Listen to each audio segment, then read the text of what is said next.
Hello, welcome to the update. I'm Susie Thompson. Travellers stranded in central Queensland are being offered a place to stay with heavy rainfall showing no signs of easing. Roads from Rockhampton to Cairns are cut, but Proserpine and Mackay are some of the hardest hit areas amid the deluge.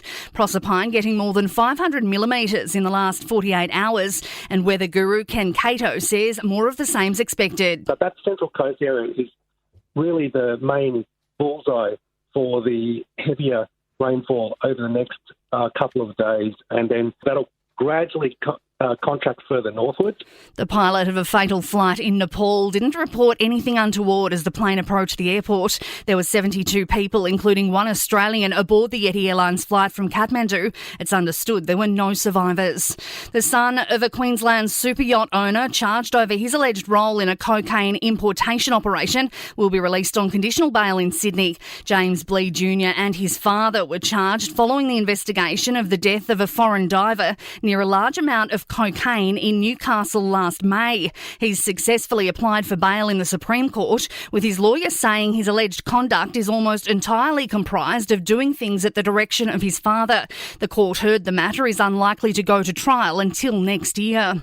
New figures have revealed just 44% of people over 30 who are eligible to receive a fourth COVID vaccine have chosen to receive it. The ACT and Tasmania are leading the way, with 51% taking up the option.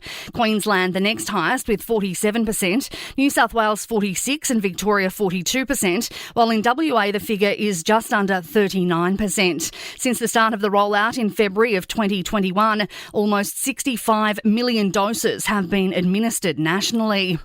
And the most famous staffy in Australia has had his first night at home since his cave ordeal. Locals on the New South Wales Central Coast went to the rescue of Jax, who was stuck in a cave at the back of Wyong Creek for 2 days.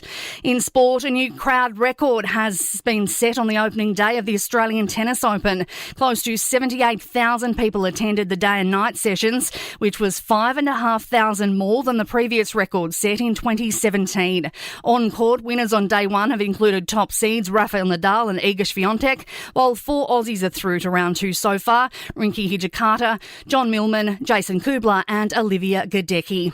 And the Brisbane Heat have kept their BBL finals hopes alive, beating the Melbourne Stars by 3 wickets in a thriller at the MCG.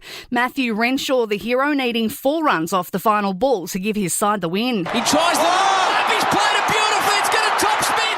Is he going to get there? A piece of brilliance from Renshaw. He ends up 90 not out and steers the Brisbane Heat home off the last ball of the night. That call thanks to Fox Cricket. In entertainment news, Sydney has experienced a taste of Hollywood with the Australian premiere of Margot Robbie and Brad Pitt's new movie Babylon. Robbie has graced the red carpet at the State Theatre, saying it feels great to be home. It's so good. Every time I fly in, like any city I fly into of Australia, you get that feeling, you're like, I'm home, finally I'm home. So I'm so happy. Data shows Australian cinemas are recovering from the pandemic, making $941 million last year, up 55% from 2021. And that is the latest from the Nova podcast team. We'll see you later on for another update. I'm Susie Thompson.